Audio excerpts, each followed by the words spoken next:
Hello everyone, welcome to the class.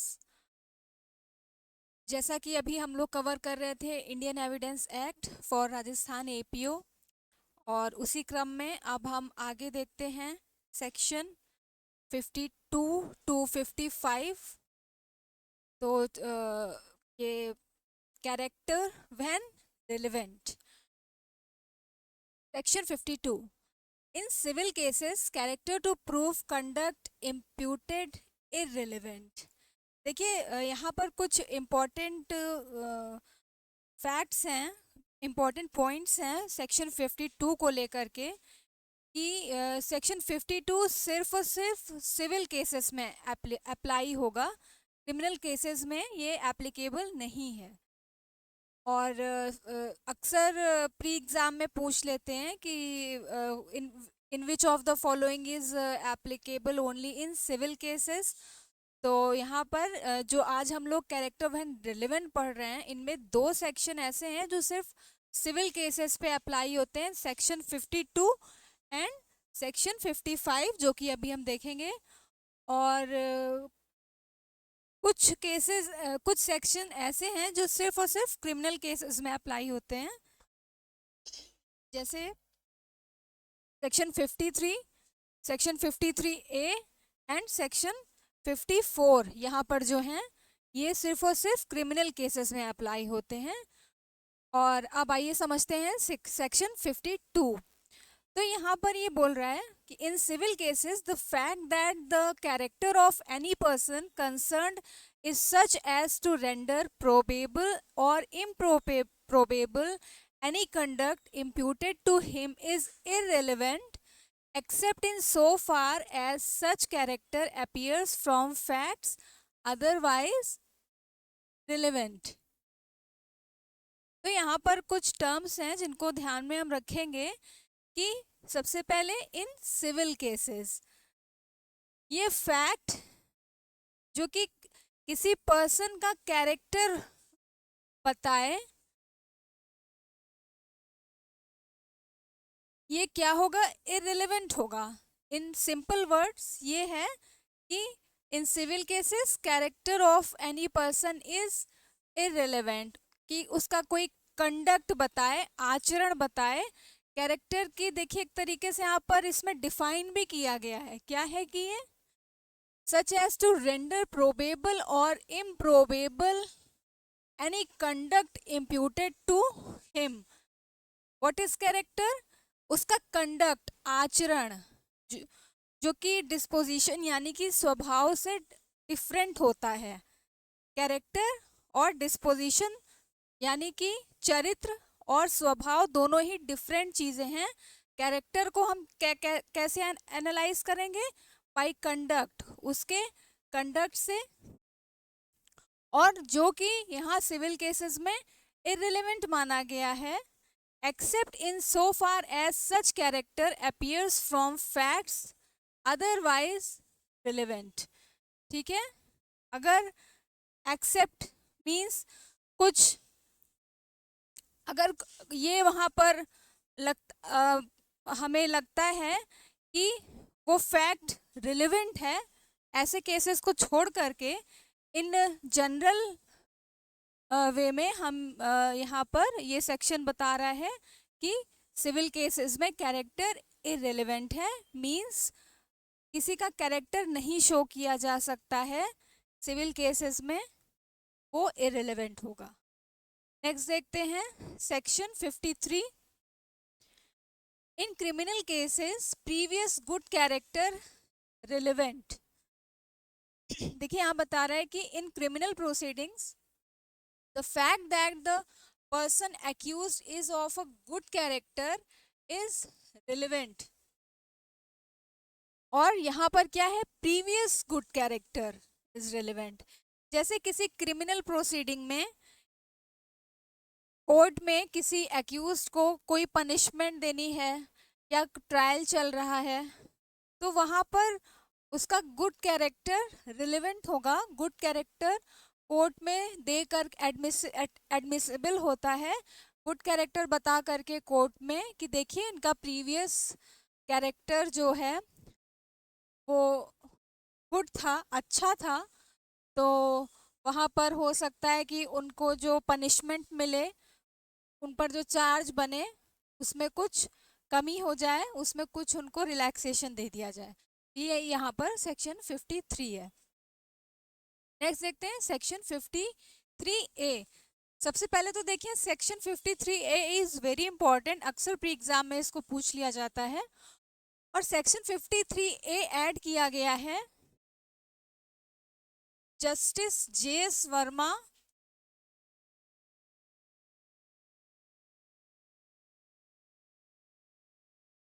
Committee.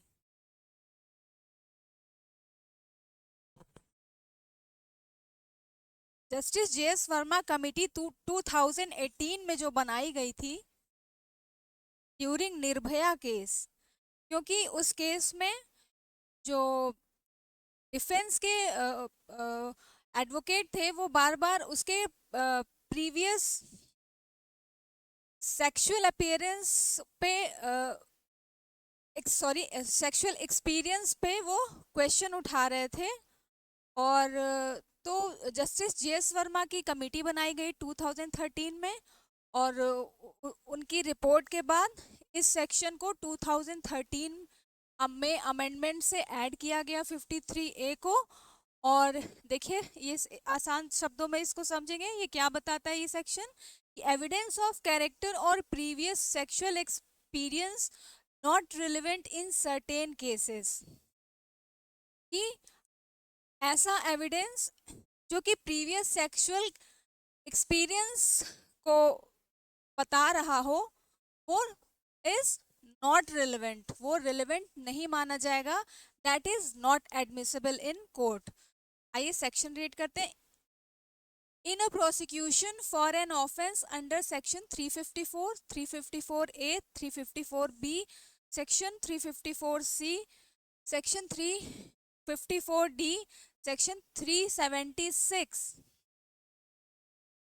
और section 376E, यानी यहाँ पर ये जो सेक्शंस हैं ये offences against women and rape से रिलेटेड है of the Indian penal code, और for attempt to commit any such offense where the question of consent is an issue, evidence of the character of the victim or of such person's previous sexual experience with any person shall not be relevant on the issue of such consent or the equality of consent।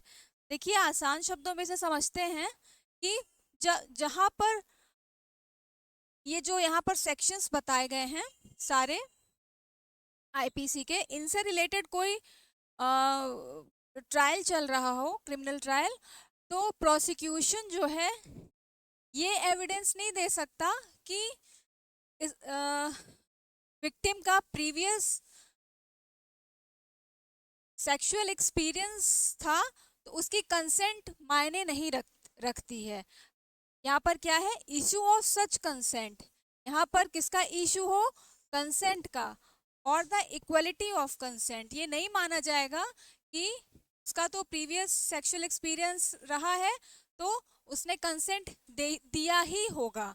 ऐसा अगर ये consent का issue आता है तो ये नहीं माना जाएगा। This is all is section which is in section 53A। चलिए नेक्स्ट देखते हैं section 54। Previous bad character not relevant except in reply.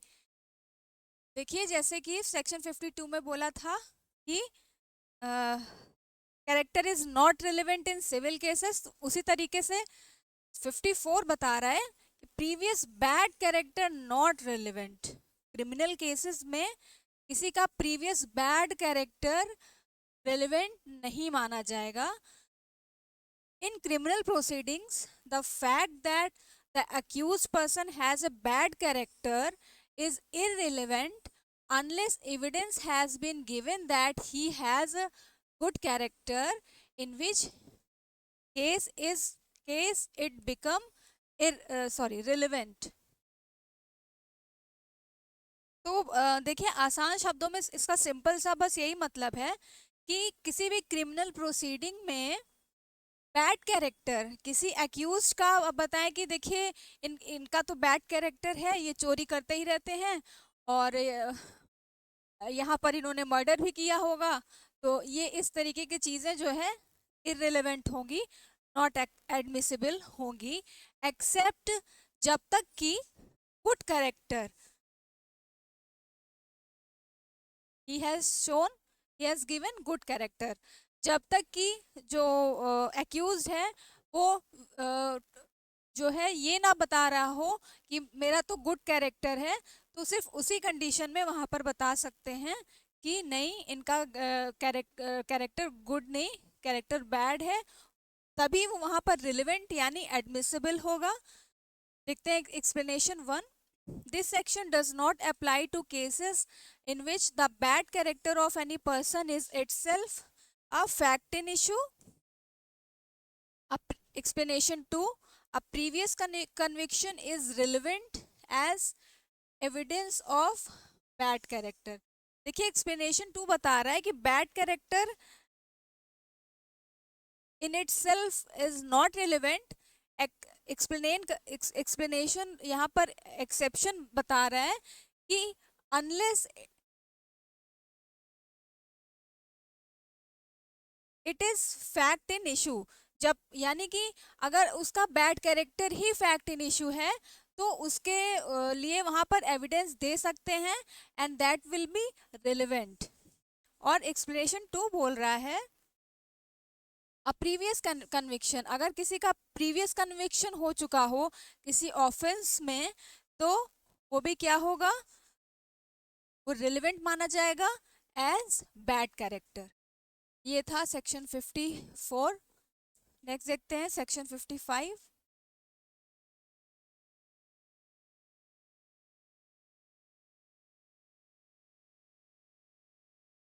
Character as affecting damages. देखिए ये भी सेक्शन सिर्फ सिविल केस में अप्लाई होगा, जैसा मैंने अभी बताया थोड़ी देर पहले। In civil cases the fact that the character of any person is such as to affect the amount of damages which he ought to receive is relevant। ऐसा मतलब कि यहाँ पर सिंपल वर्ड्स में सेक्शन 55 ये बता रहा है कि जहाँ पर एक्यूज्ड के अगेंस्ट कोर्ट को कोई डैमेज यानी कि कॉम्पनसेशन फिक्स करना है तो वहाँ पर उसका कैरेक्टर जो होगा वो क्या हो जाएगा, रिलेवेंट। जैसा कि सेक्शन 12 में भी हम पढ़ते हैं कि जो है वहाँ पर कि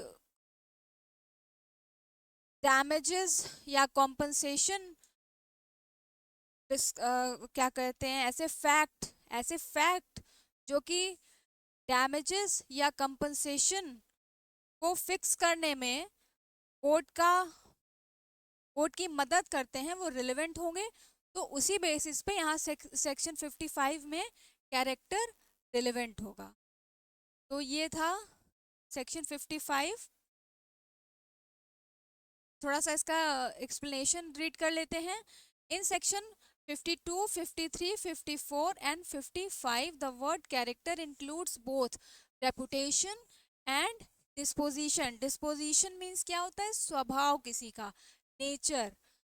but evidence may be given only of general reputation and general disposition and not of particular act by which reputation or disposition were shown।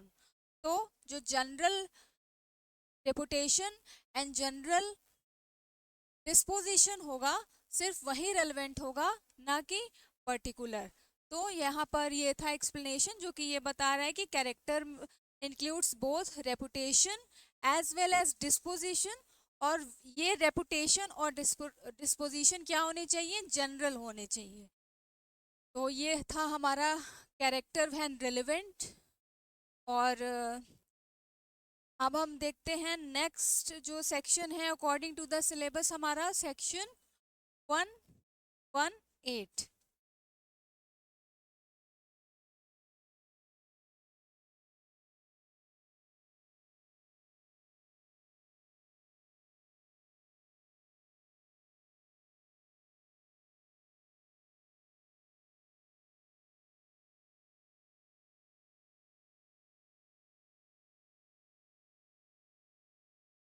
अभी हमारा सेक्शन 1182 134 है रिमेनिंग और the Rajasthan APO according to the syllabus.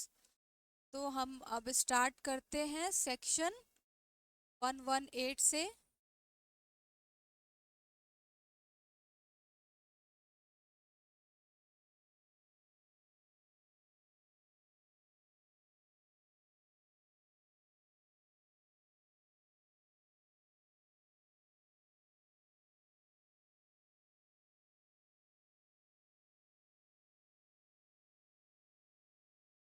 देखिए section 118 जो है start हो रहा है, और साथ ही यहाँ पर एक नया चैप्टर भी स्टार्ट हो रहा है, chapter 9 of witnesses.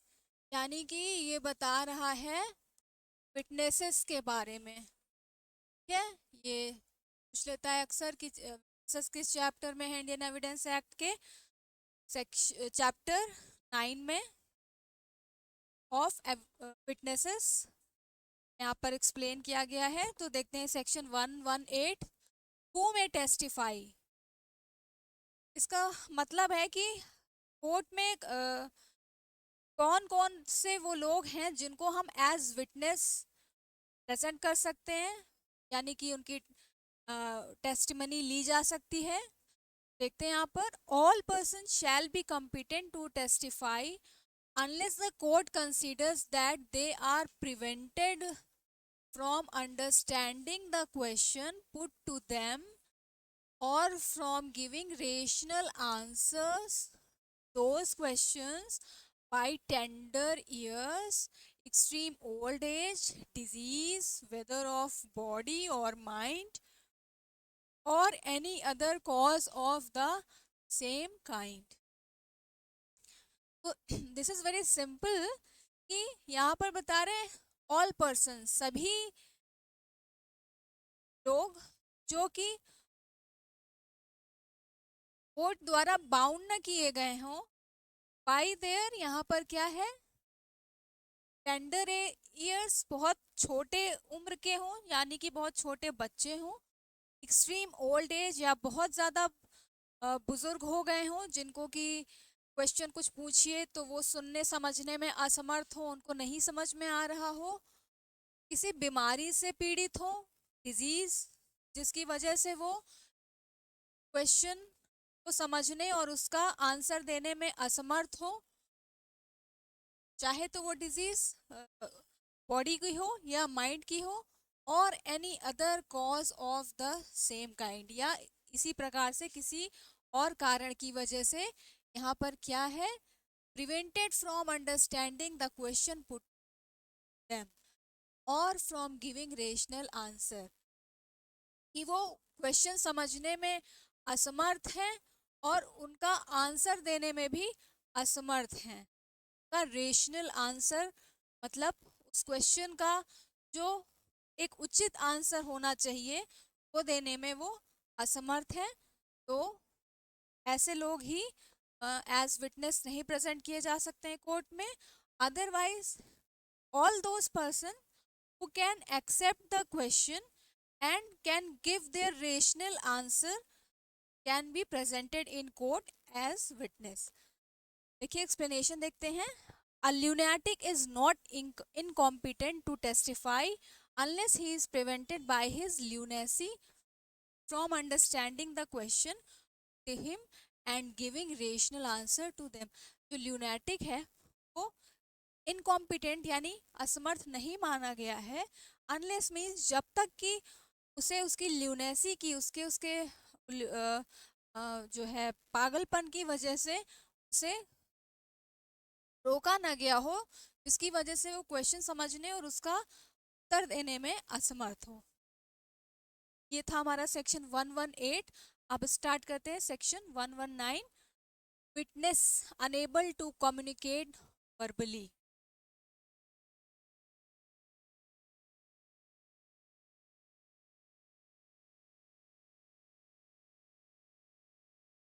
A witness who is unable to speak may give his evidence in any other manner in which he can make it in,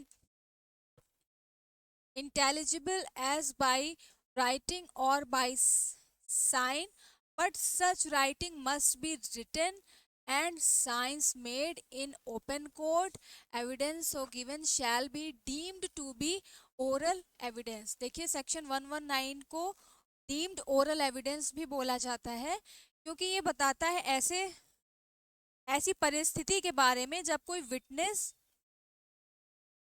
who is unable to speak, वो बोल नहीं सकता है, तो वो यहाँ पर किसी इन अदर मैनर, वो किसी और प्रकार से भी अपना जो टेस्टिमनी है वो कोर्ट को दे सकता है।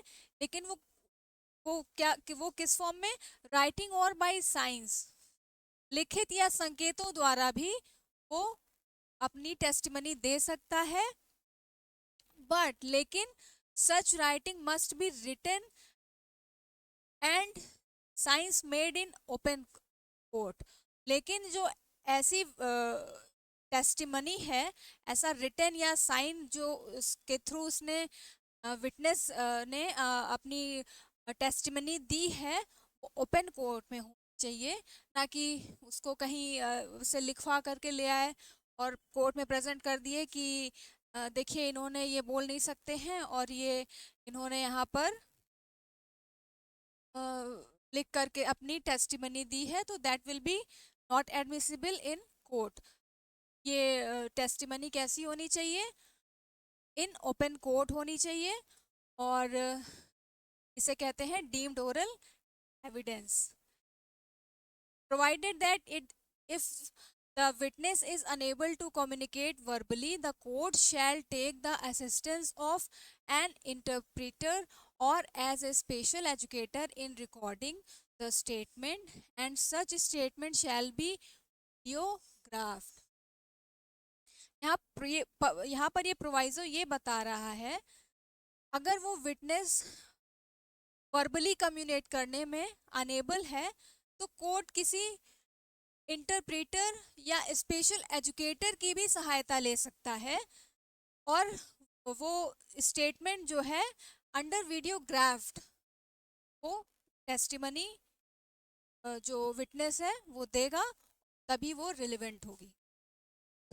ये था हमारा सेक्शन 119, वेरी इंपॉर्टेंट। नेक्स्ट देखते हैं section 120।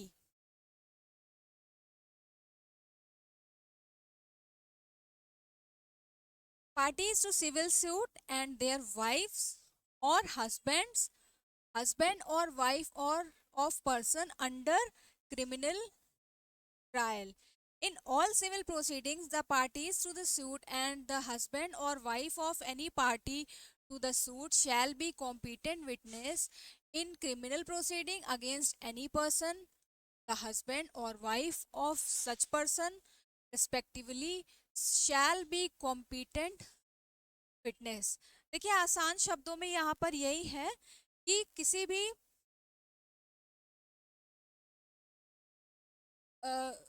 In all civil proceedings, किसी भी सिविल प्रोसीडिंग में जो एक्यूज्ड हैं या विक्टिम हैं, वो उनके जो हस्बैंड और वाइफ हैं वो भी कॉम्पिटेंट विटनेस होंगे, और वो अपने हस्बैंड और वाइफ के अगेंस्ट भी यहाँ पर टेस्टिमनी दे सकते हैं जो कि रिलेवेंट होगी।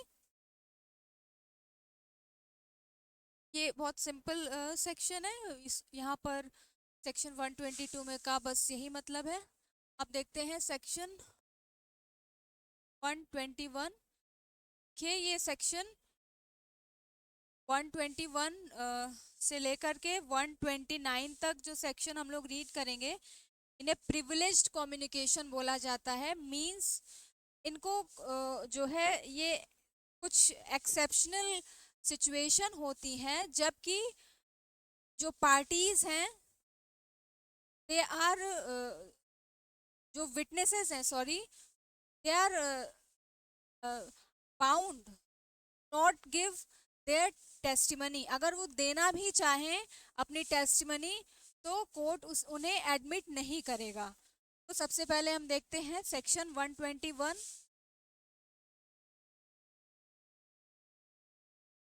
Judges and magistrate.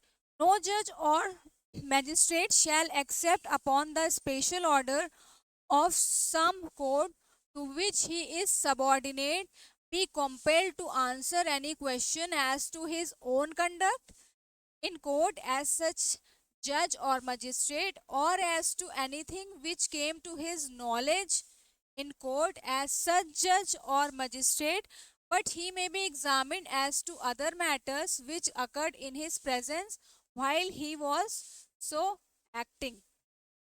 देखिए यहाँ पर क्या बता रहा है, यहाँ पर कुछ टर्म्स हैं जिन पर हम ध्यान देंगे कि कोई किसी भी जज या मैजिस्ट्रेट को जब वो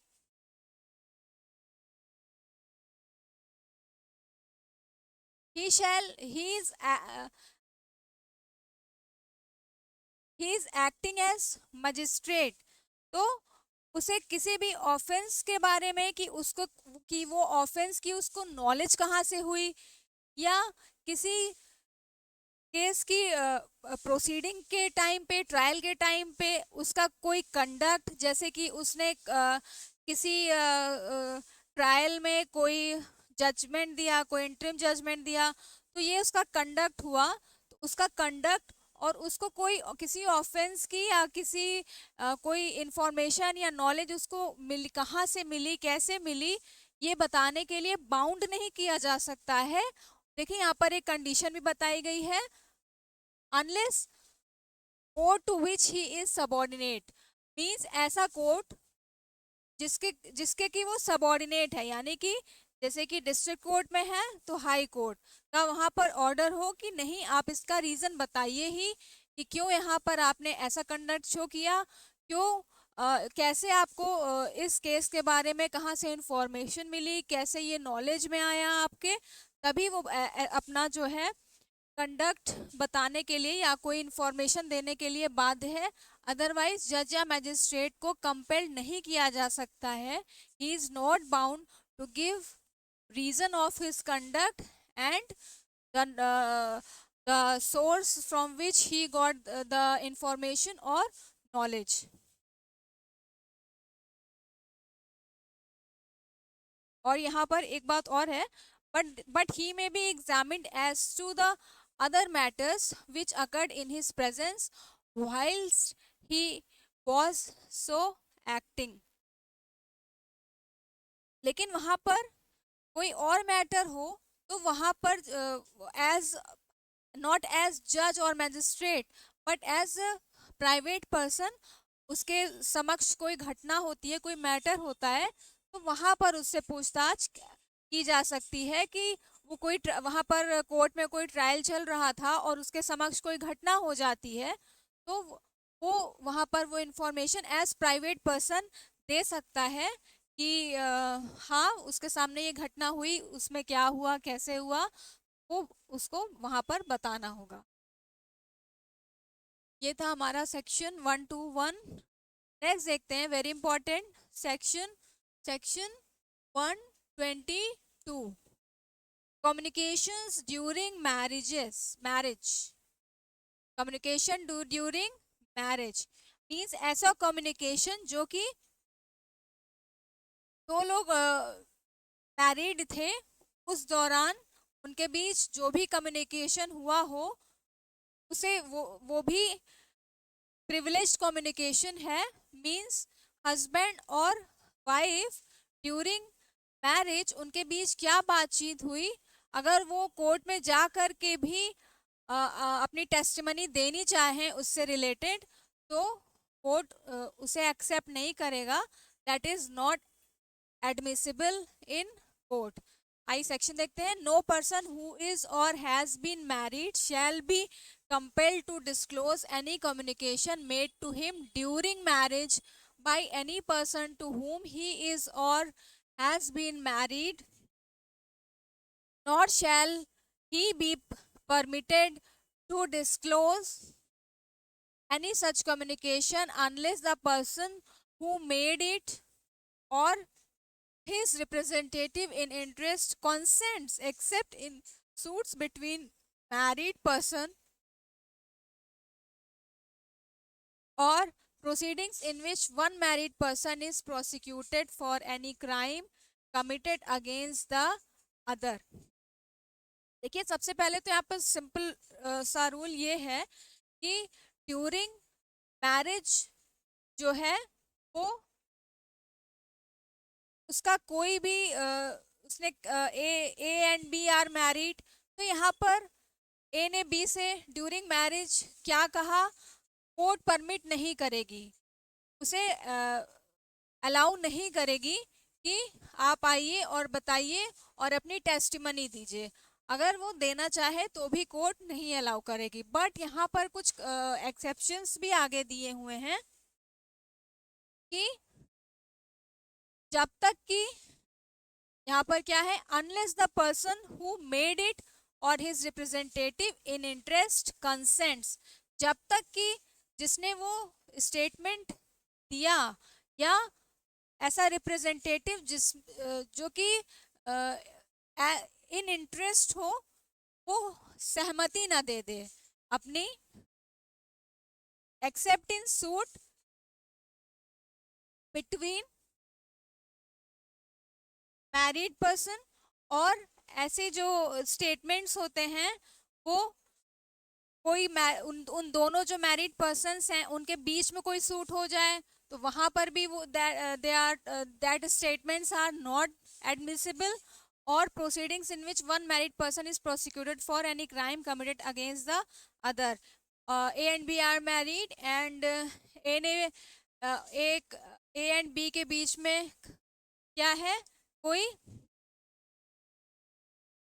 प्रोसीडिंग चल रही है और एक को दूसरे के खिलाफ प्रोसिक्यूट किया गया है, तो वहां पर भी कम्युनिकेशन ड्यूरिंग मैरिज जो था वो वहां पर डिस्क्लोज करने के लिए नहीं अलाउ किया जाएगा, that is not admissible.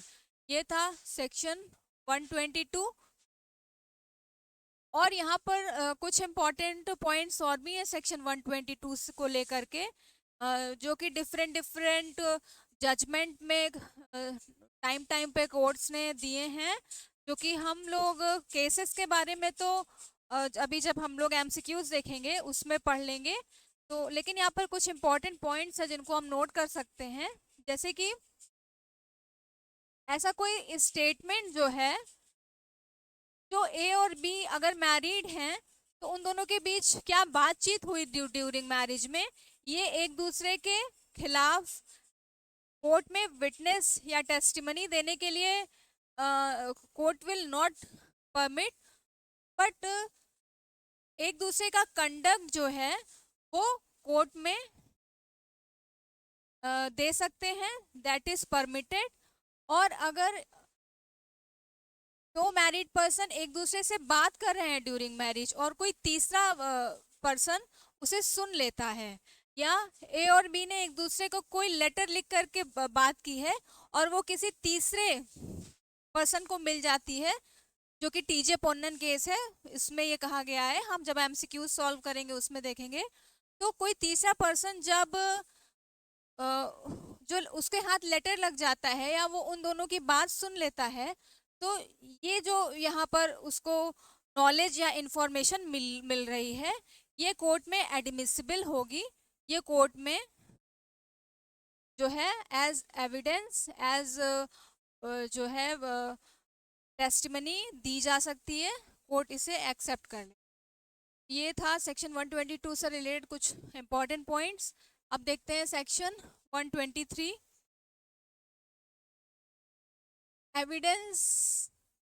evidences as to affairs of state. No one shall be permitted to give any evidence derived from unpublished official records relating to any affairs of state except with the permission of the officer at the head of the department concerned who shall withhold give or withhold such permission as he thinks fit। देखिए यहाँ पर क्या कह रहा है कि कोई भी परमिटेड नहीं है किसी ऐसे एविडेंस को देने के लिए जो कि अनपब्लिश्ड ऑफिशियल रिकॉर्ड है, जो कि किससे रिलेटेड है, अफेयर्स ऑफ स्टेट से रिलेटेड है। मतलब वहां पर कुछ प्राइवेसी बढ़ती जानी चाहिए और ऐसा in the interest of public policy है। इसलिए यहाँ पर कोई भी ऐसा एविडेंस देने के लिए अलाउड नहीं है जो कि अनपब्लिश्ड ऑफिशियल रिकॉर्ड से रिलेटेड हो। देखिए यहाँ पर एक्सेप्शन दिया हुआ है, except with the permission of the officer, but with the permission of officer उस at the head of the department concern, उस कंसर्न डिपार्टमेंट के जो हेड ऑफिसर होंगे वो अगर परमिशन देते हैं कि हाँ आप इसको एज एविडेंस आप प्रेजेंट कर सकते हैं, तभी जो है यहाँ पर ऐसे ऐसे फैक्ट्स एविडेंसेस जो कि अफेयर्स ऑफ स्टेट से रिलेटेड हैं वो एज एविडेंस दिए जा सकते हैं। नेक्स्ट देखते हैं section 124।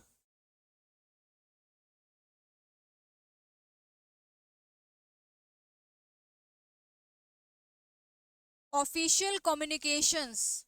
No public officer shall be compelled to disclose communication made to him in official confidence when he considers that the public interest would suffer by the disclosure। तो यहाँ पर simple ये बता रहा है कि कोई भी पब्लिक ऑफिसर, देखिए ये सेक्शन 124 जो है ये किससे रिलेटेड है, पब्लिक ऑफिसर से। किसी भी पब्लिक ऑफिसर को कंपेल नहीं किया जाएगा ऐसा कोई भी कम्युनिकेशन बताने के लिए जो कि कॉन्फिडेंशियल नेचर का है और public interest will suffer by disclosing that communication. तो यहाँ पर यही है सिंपल सा यहाँ पर इसका कॉन्सेप्ट कि किसी भी पब्लिक ऑफिसर को ऐसी कोई भी कॉन्फिडेंशियल नेचर की जो कम्युनिकेशन है बताने के लिए बाउंड नहीं किया जाएगा, कंपेल्ड नहीं किया जाएगा। सेक्शन 124। नेक्स्ट देखते हैं section 125। Information as to commission of offences. No magistrate और police officer shall be compelled to save hence he got any information as to the commission of any offence, and no revenue officer shall be compelled to save hence he got any information as to the commission of any offence against the public revenue। तो यहाँ पर भी क्या है 125 में magistrate and police officer को जो information मिलती है कि कब उनको वो इंफॉर्मेशन मिली उस ऑफेंस के कमिटमेंट को लेकर यानी कमीशन से लेकर, एंड कोई भी revenue officer, magistrate, police officer ऐसा ऑफेंस कब हुआ ये बताने के लिए बाध्य नहीं किया जाएगा। ये है सिंपल सा सेक्शन 125 जिसमें की है इंफॉर्मेशन मींस उसको सूचना कब मिली ऑफेंस के होने की, घटित होने की, commission of offence. This is section 125। Again very important, professional communication. देखिए ये सेक्शन 126 प्रोफेशनल कम्युनिकेशन की बात आ रही है। और no barrister, attorney, pleader or vakil shall at any time be permitted unless with his client's express consent to disclose any communication made to him in the course and for the purpose of his employment as such barrister, pleader, attorney, or vakil by or on behalf of his client or the state, or to state the contents or condition of any document with which he has become acquainted in the course and for the purpose of his professional employment, or to disclose any advice given by him to his client in the course of and for the purpose of such employment. देखिए professional communication यहाँ पर किससे related है? Section 126, barrister, attorney, pleader, वकील।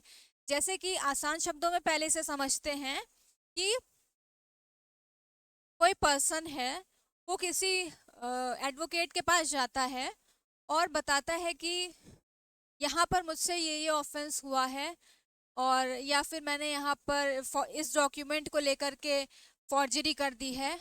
और तो ऐसे communication जो है, जब तक कि वो पर्सन जो आया है एडवोकेट के पास उसकी कंसेंट ना हो, कोई भी बैरिस्टर, एडवोकेट, वकील, प्लीडर डिस्क्लोज नहीं कर सकता है। सिर्फ उस पर्सन की कंसेंट मिलने पर ही डिस्क्लोज कर सकता है। और यहाँ पर वो सारे स्टेटमेंट जो वो उसका क्लाइंट है आया है, वो जो कुछ भी बताता है अपने प्लीडर को, और उसके जो भी डॉक्यूमेंट्स, जो जितनी भी बातें पता चलती हैं प्लीडर को, वो सारी ही बातें कॉन्फिडेंशियल रखेगा जो प्लीडर। वो जो है यहाँ पर प्रोफेशनल कम्युनिकेशन में आएंगी और उसे वो एज टेस्टिमनी कोर्ट में नहीं दे सकता है अनलेस उसकी कंसेंट हो, तभी वो वहां पर से डिस्क्लोज कर सकता है। देखिए यहाँ पर प्रोवाइजो भी है, कुछ एक्सेप्शन है। Number 1, any such communication made in furtherance of any illegal purpose.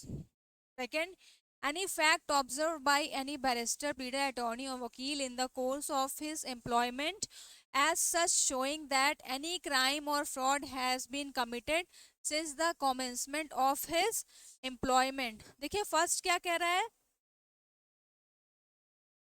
कि ऐसा कम्युनिकेशन जो किया गया है वो इन furtherance of any illegal purpose के लिए है, यानी कि वो प्लीडर के पास आया है और उसके भी थ्रू वो कोई इलीगल उसका पर्पस है और एम है, तो वहां पर वो डिस्क्लोज कर सकता है जो कम्युनिकेशन है।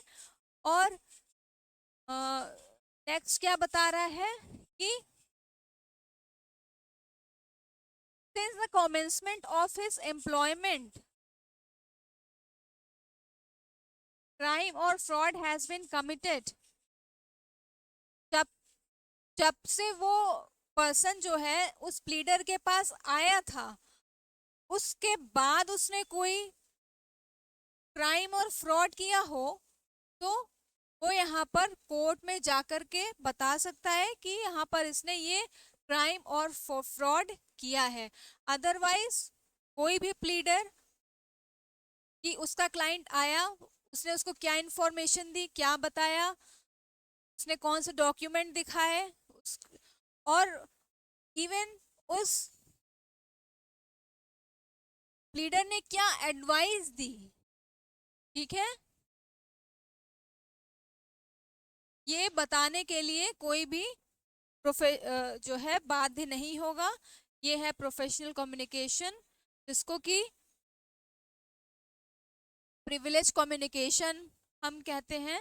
Means that is not admitted in court or that can not be admissible in court।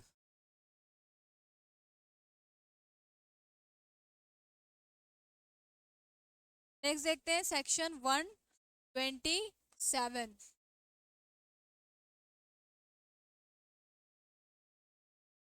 Section 126 to apply to interpreters. The provisions of Section 126 shall apply to the interpreters and the clerk, servants or of barrister, pleader, attorney and वकील. This is very simple कि जो advocate, pleaders, वकील्स हैं उनके जो servants हैं यानी कि clerk होते हैं, servants हैं जो भी उनके ऊपर भी Section 126 apply होता है. This is very simple. Next देखते हैं section 128 privilege not waived by volunteering evidence. If any party to a suit gives evidence therein at his own instance or otherwise, he shall not be deemed to have consented thereby to such disclosure as is mentioned in section 126. And if any party to a suit or proceeding calls any such barrister, pleader, attorney or vakil as witness, he shall be deemed to have consented to such disclosure only if he questions such barrister, attorney or vakil on matters which but for such question he would not be at liberty to disclose.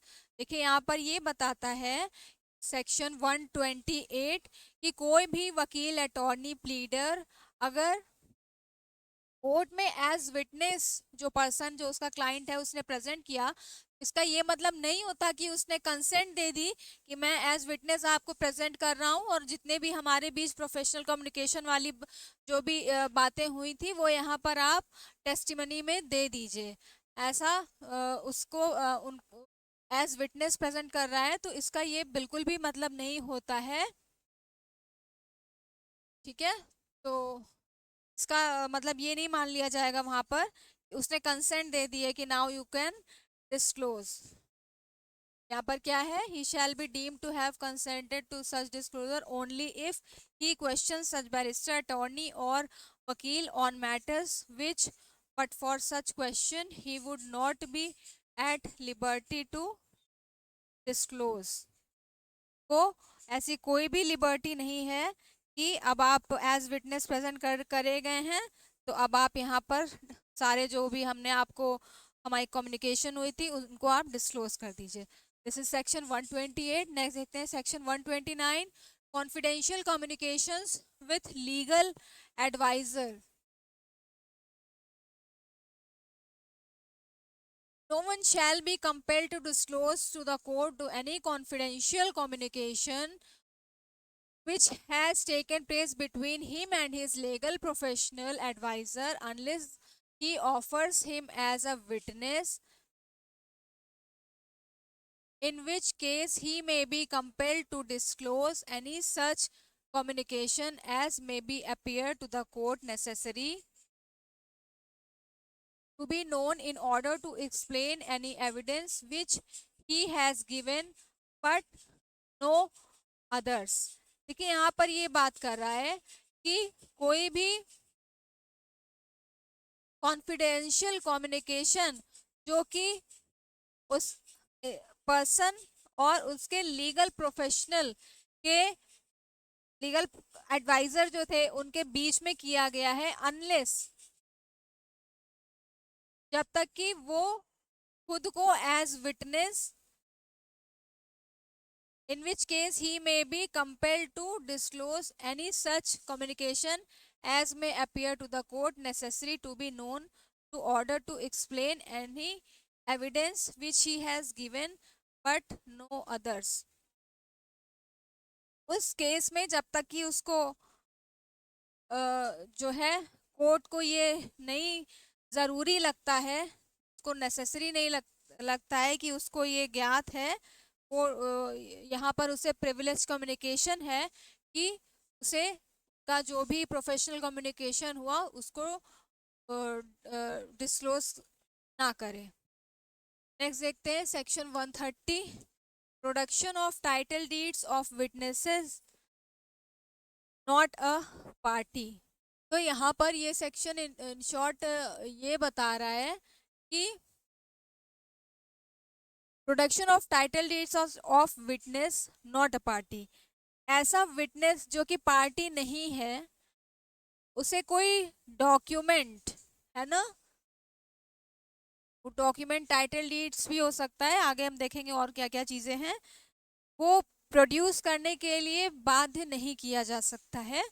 तो no witness who is not a party to a court shall be compelled to produce his title deeds to any property or any document in virtue of which he holds any property as pledge or mortgage, or any document the production of which might tend to criminate him unless he has agreed in writing to produce them with the person seeking the production of such deeds or some person through whom he claims। देखिए ऐसी कोई भी title deeds document, कोई भी ऐसी written document जो कि mortgage pledge से रिलेटेड हो, ऐसा कोई डॉक्यूमेंट जो कि उसे क्रिमिनेट कर सकती हो किसी सूट के लिए, तो वो यहाँ पर जो कि पार्टी नहीं है, विटनेस है, उनको देने के लिए उसे कंपेल नहीं किया जा सकता है। ये सिंपल सा यहाँ पर सेक्शन 130 का एसेंस है। नेक्स्ट देखते हैं सेक्शन 131, प्रोडक्शन ऑफ डॉक्यूमेंट्स और electronic records which another person having position could refuse to produce. No one shall be compelled to produce document in his possession or electronic records under his control which any other person would be entitled to refuse to produce if they were in possession or control unless such last mentioned person consent to their production। किसी भी ऐसे इंसान को कोई भी document जो उसकी position में हो या इलेक्ट्रॉनिक रिकॉर्ड्स हो,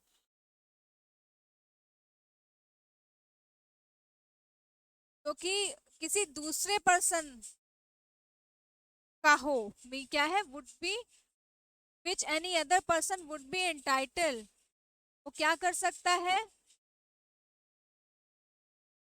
यानी कि वो डॉक्यूमेंट तो किसी और का है बट पोजीशन में किसी और के है, तो जो जिसका डॉक्यूमेंट है, जो document which is he is entitle, वो क्या कर सकता है, रिफ्यूज कर सकता है, refuse to produce if they were in his position और control unless such last mention person consent to their production, जब तक कि वो पर्सन जो है कंसेंट ना दे दे उसके प्रोडक्शन के लिए।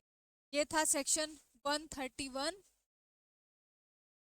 नेक्स्ट देखते हैं section 132, witness not excused from answering on ground that answer will criminate।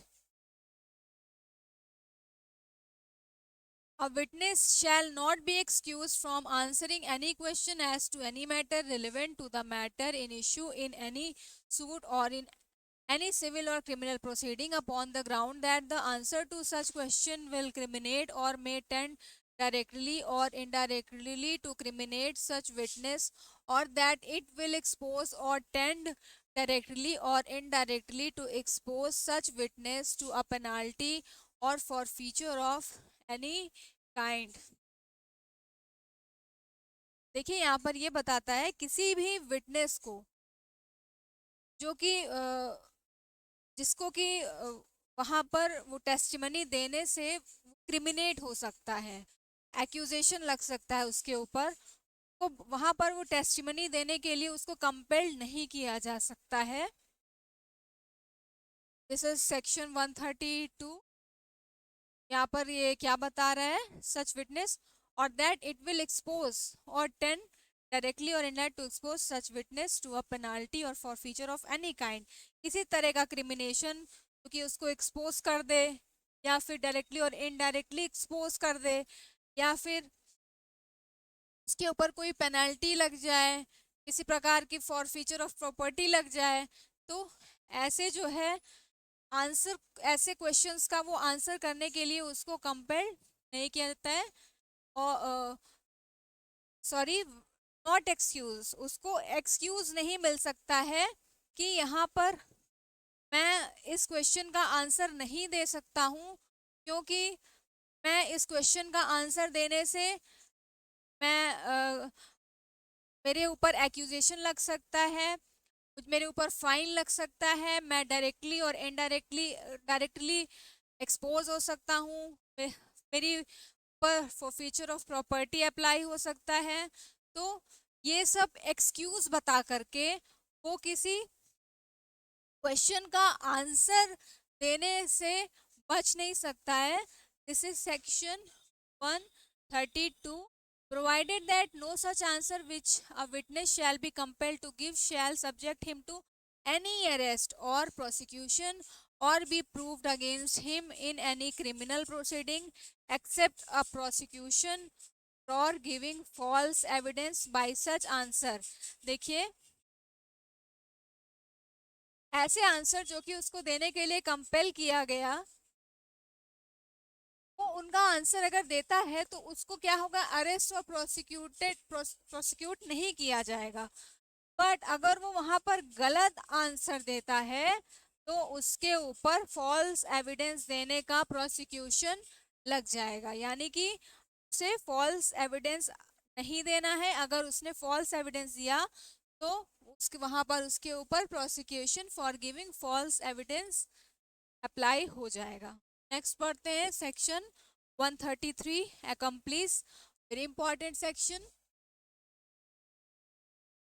accomplice, an accomplice shall be a competent witness against an accused person, and a conviction is not illegal merely because it proceeds upon the uncorroborated testimony of an accomplice। ठीक है, तो यहाँ पर क्या बता रहा है, सबसे पहले तो हम देखेंगे an accomplice shall be a competent witness.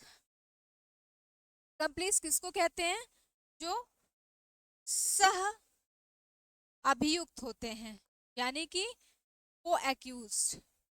तो ये सेक्शन 133 क्या बता रहा है, सबसे पहले कि जो सह अभियुक्त हैं, क्यों को एक्यूज्ड हैं, ये कॉम्पिटेंट विटनेस होते हैं अगेंस्ट एन अक्यूज्ड पर्सन,